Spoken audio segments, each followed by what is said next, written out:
Hello all, welcome back to our channel Complete Chemistry. Today we are going to see about crystal field theory and crystal field splitting of d orbitals in octahedral, tetrahedral and square planar complexes.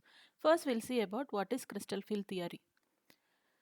This crystal field theory was first proposed by Bethe, Bethe and Van Vliet in 1930 to explain the color, magnetic properties and some other properties of crystalline substances. These crystalline substances itself means of your metals, right? And even though this theory was first known, it took 20 years for this chemist to identify this theory. And in 1951, the theoretical chemists used crystal field theory to explain the spectra of complexes formed by transition elements. Transition elements itself means D block elements. D block elements, and the development and application of this theory to complex compounds increased extensively. So from 1951, this theory was more came into existence. And coming to the salient features of crystal field theory, as per this theory, metal and ligand will get attacked, will have ionic character. If metal will be every time in positive, metal will have every time positive nature, positive charge. Ligand can have either neutral, either neutral charge or negative charge. If ligand is neutral and your metal is positive, then the uh, attraction that is present between these two is called as ion dipole attraction, because here in neutral ligand will have both the charges, positive charge and negative charge, so we call this as dipole. So we call those interactions or attractions as ion dipole attractions. If metal is positive and your ligand is negative, then we call those attractions as ion ion interactions. Ion interactions. So that was it is said here, ion ion interactions are present between your positive metal and negative ligand. Ion dipole interactions are present between your neutral ligand and positive metal ion. Ligands behave as point charges, they'll have a correct charges on them, right? And then this theory is based on the basis of how your metals are affected because of the effect of ligands, how your d orbitals of your metals are taken into consideration with the effect of your ligands, with the effect of your ligands. What happens when your ligand approaches your d orbitals of your metals? That is what it is explained in this theory. Now all the d orbitals of free metal ion are degenerate means they have same energy. Degeneracy itself means they have same energy. So it means all the 5 d orbitals that are your dxy, dyz, dxz, dx square minus y square, d z square, all are present in the same energy level. All are present in the same energy level. Then we say that as your degeneracy. All your metal orbitals are degenerate. They possess same energy, and as your ligand approaches to them, they will excite. They will get excited and then split into your different d orbitals, right? Then what is crystal field stabilization energy? See, after splitting of your d orbitals, after this is your degeneracy of your d orbitals, where you have all the 5 orbitals here.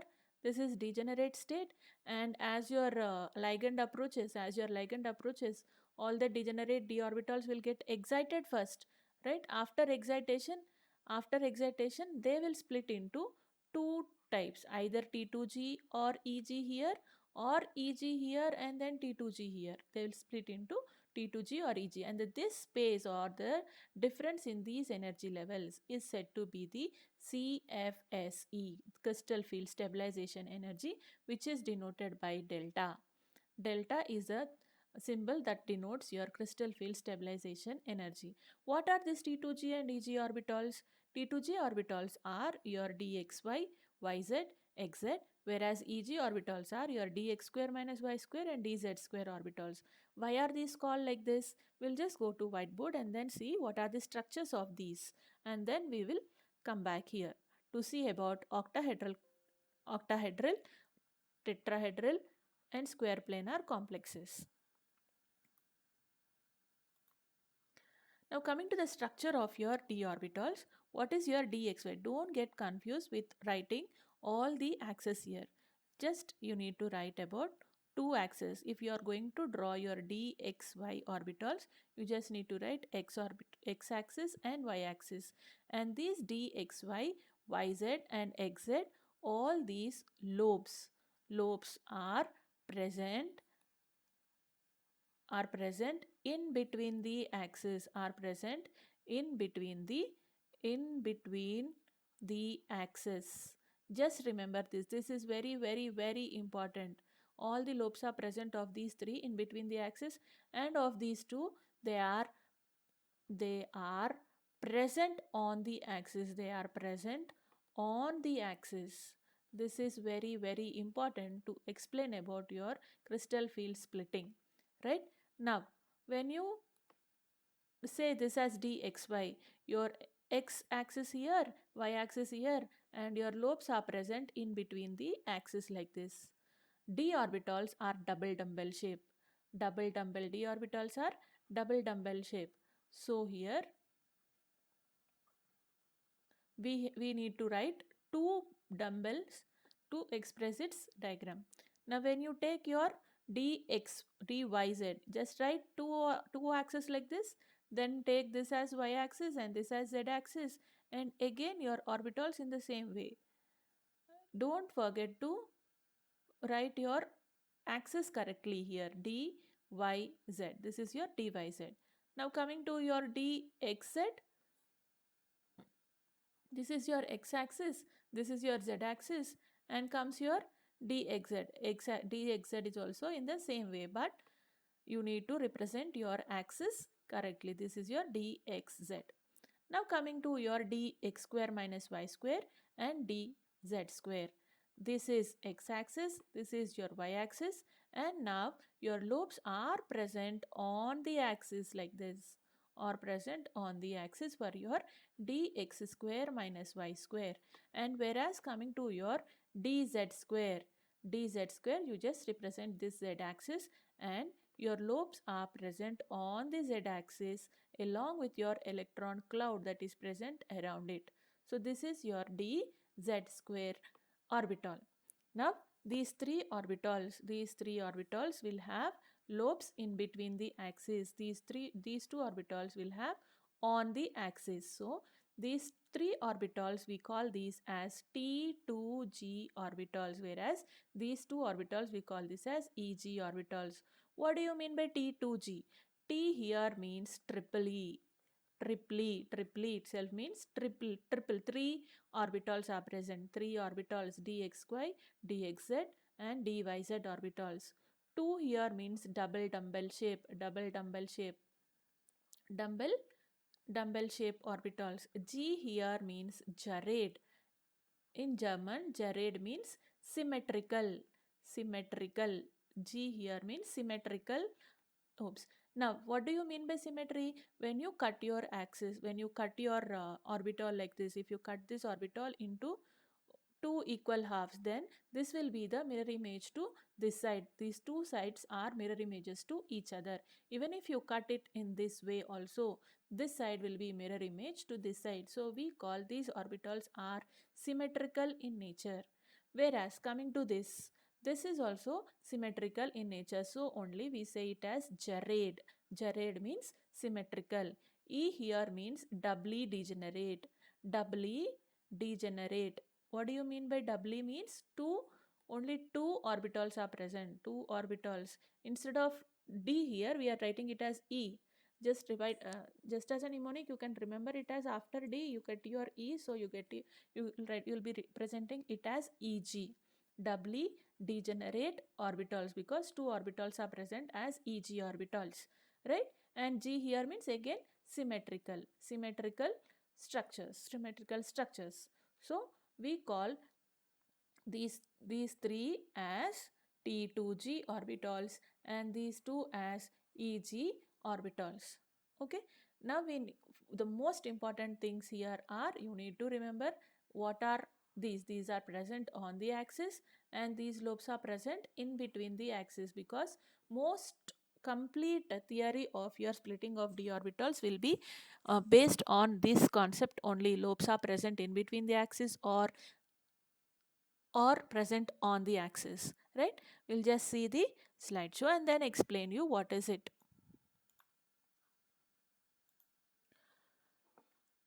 Now coming to your octahedral complexes. What do you mean by octahedral complex here? We'll just see this. This is your octahedral complex, right? Octahedral complex, here you'll have this structure. This is your octahedral complex. This is your, and then you have this structure. So ligands are present on all the four sides of your uh, complex and also above and below. So the metal here will get linked up to your all the 6 ligands that are present. So this is your octahedral complex. Now this octahedral complexes, in this octahedral complexes, your ligands approach metal ion along the axis. They are approaching your metal ion along the axis. So your ligands here will be approaching in this way. This is your x-axis, or I'll just write it here. This is your x-axis, and then so this is your y-axis, this is your x-axis, and this is your z-axis. So your ligands will be approaching on the axis. So your metal ion orbitals, metal ion lobes are also present on the axis. To which lobes are present on the axis here? T2G, T2G, like dxy, dyz, and dxz orbitals are present on the in between the axis. Now as these are present in between the axis, like these x, y, y, z are present in between the axis, what happens here? There will be no interaction with your ligands. There will be no interaction. No interaction with your ligands. So as there is no interaction with your ligand electrons, there will be no repulsion energy, because these Eg orbitals, what happens to your Eg orbitals here? Eg orbitals, your dx square minus y square and dz square orbitals are present on the axis. Lobes are present on the axis. So when your ligands approach your Eg orbitals, the electrons of your ligands and electrons of your Eg orbitals will get repelled. Negative charge repels. Thereby the energy of your Eg orbitals will be increasing like this. There will be increase in energy, and as there are no interactions with your T2G orbitals, T2G orbital energy will be decreasing. Now this is your the difference between your Eg and T2G orbitals here is called as your crystal field stabilization energy, denoted by delta. This O here means this is octahedral complexes. So octahedral complexes are just represented here with O here. So CFSE here is represented as delta O. Now how much amount of energy this is rising up and how much amount of energy that is raising down? Total amount of energy is here 1 dq. For each you just remember it as 0.2, zero point 0.2 and 0.2 and 0.2, right? And the amount of energy that is taken up by the T2G orbitals here is zero point 0.6, because this is 0.2, this is 0.2 and this is 0.2, right? So the amount of energy that is taken up by your T2G orbitals is 0.6. Now how much amount of energy with this is raising? So this will be your amount of energy, that is the amount of energy that it is. So what is the amount of energy here? 0.6 amount of energy here is taken up.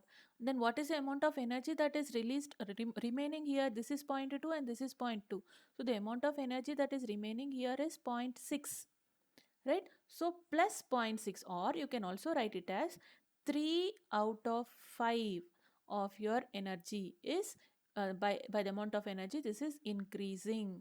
And how much amount of energy with this is decreasing? It is 0.4, because 0.6 amount of energy these orbitals are having already. Now two orbitals, that is your Eg orbitals, is 0.4, so the amount of energy with which it is decreasing is 0.4 dq, and the amount of energy with which it is increasing is 0.6 dq, or you can also represent this as minus 2 by 5 amount of energy with which it is decreasing. So you need to remember the structure of your octahedral complex, what how your ligand is approaching, that is your ligand is approaching on the axis. So Eg orbitals will have more amount of energy because of the repulsions between your electrons of your ligands and electrons of your Eg orbitals, thereby they increase in energy. And your T2G orbitals, as there are no interactions with your ligand electrons, they will be decreasing in energy, thereby the amount of energy also 0.6, and this is minus 0.4. So this is your tetrahedral structure, how it will be rotating in your complexes. So this is what your octahedral structure is. So this is your octahedral structure. Now we'll see about your tetrahedral complexes. Tetrahedral complexes are simple. Like this, tetrahedral complexes are those which have your you can take this as your methyl group, or methyl group as your example, where your carbon is present at the center and your hydrogens are present like this hydrogens, right? Now what is happening to this tetrahedral geometry? Tetrahedral geometry, your ligands are approaching. See your axis here, x-axis here, y-axis is here, and z-axis is here, right? Now your ligands are present. These four are your ligands. Tetrahedral geometry will have four ligands attached with your metal ion, right? Four ligands here are approaching in between the axis. They are approaching in between the axis. Now you need to remember what are the orbitals which are having lobes in between the axis. T2G orbitals are having lobes in between the axis, are having lobes are having in between the are present in between the axis, right? What are your T2G orbitals? Your dxy, dyz, and dxz orbitals, right? Now these will have interactions with your ligand electrons, right? Ligand electrons. Now the electrons that are present in these orbitals will be interacting with your ligand electrons, and electron electron repulsion will be there. Because of this repulsion, your T2G orbitals will raise in energy. Will raise in energy. Now this is your degenerate d orbital state. This is your degenerate d orbital state. Now as your ligand approaches, they get excited. They get excited here. And now as your ligand approaches, they get start splitting. After excitation, they get start splitting of your d orbitals. Now because your orbital ligands are approaching in between the axis, your T2 orbitals, that is your dxy, yz, and dxz orbitals will be raising in energy, and Eg orbitals, because there are no interactions with your ligand, they will be decreasing in energy. They will be decreasing energy. Why are we not writing it as T2G here? G is not present here because here symmetry is not there for your tetrahedral geometry. As I said you, G here means gerade and symmetrical. If it is symmetrical, symmetry, gerade itself means symmetry. Now if you cut this tetrahedral geometry into two equal halves like this, see, this is not the mirror image to this side, because the ligand is present here, but this is not, ligand is not present in this position, but this is present in this position. So this is not symmetrical. So tetrahedral geometry is not symmetrical. So only we are not going to represent it as your T2G. We are just representing it as T2 and E orbitals here. So how much amount of energy it is increasing? It is increasing by 2 by 5.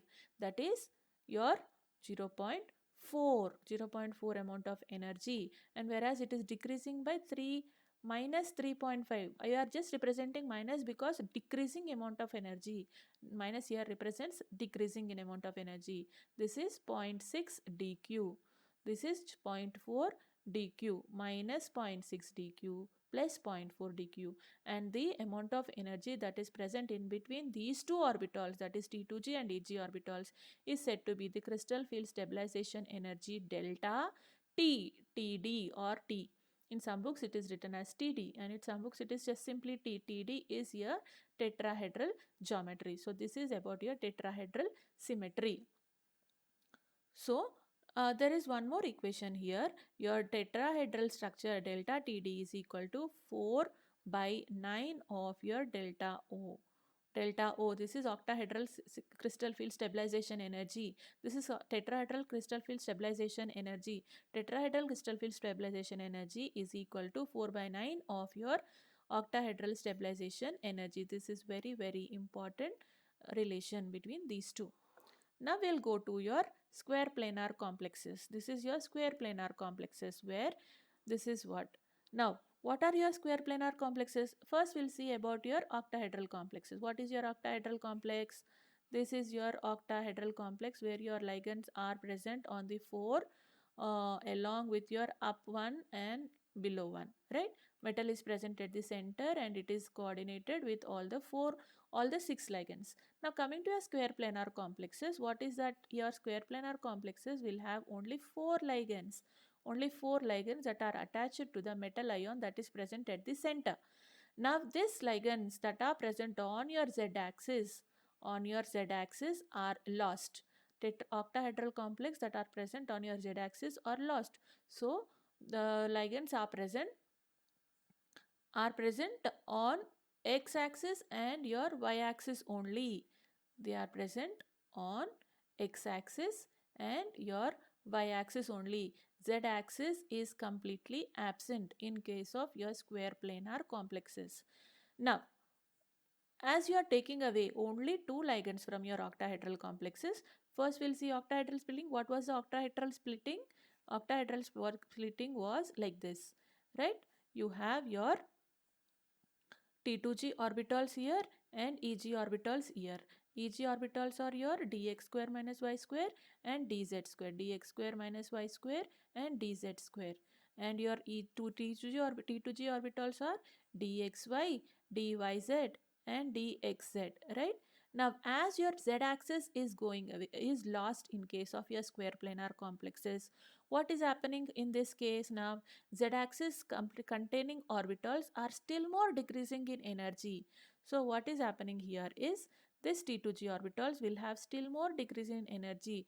dxz and yz will still more get decreased down, and your xy axis here will go up because of the increasing in energy, because of the repulsions that are present between your ligand electrons and metal electrons, right? So this will be your dxy, and here dxz and dyz. Now dxz and yz will be still more down and dxy will be here on top.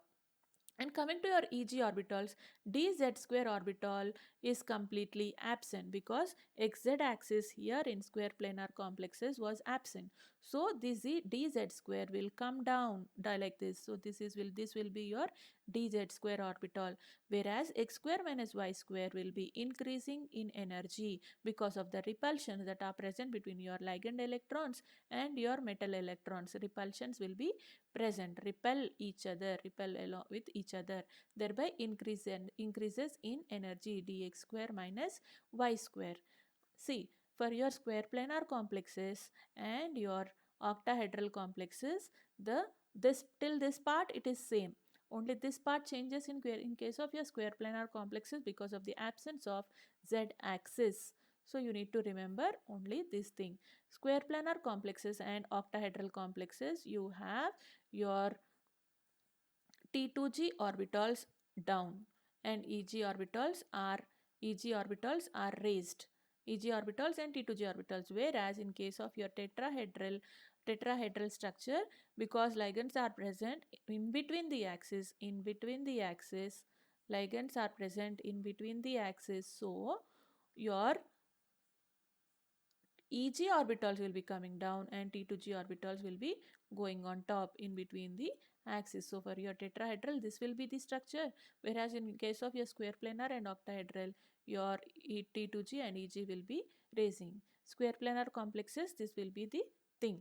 Now this is the amount of energy, that is your crystal field stabilization energy between the highest highest d orbital and the lowest d orbital here. The difference between the highest level and the lowest level is said to be the crystal field splitting energy, that is your delta, and this is your square planar complexes. So represented it as delta SP, right?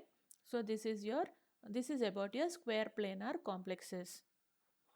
Now we have one more relation here of your this thing. This is the relation. Delta SP is equal to 1.3 of your delta naught, delta O. This is delta of crystal field stabilization energy of octahedral complexes. As you have seen, delta TD is equal to 4 by 9 of your delta O. In the same way, delta SP is equal to 1.3 of your delta O, right? This is about your square planar complexes. So at last, what is the complete splitting of your uh, square planar complexes from your octahedral complexes is this.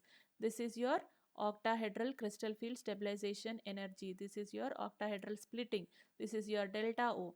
Now dxz and yz axes are absent in square planar complexes, so it will be coming still more down, whereas your xy axis will be going on top, and your dxz and y square, x square minus y square, dz square will be coming down because the absence of z axis, and dx square minus y square will be going on top.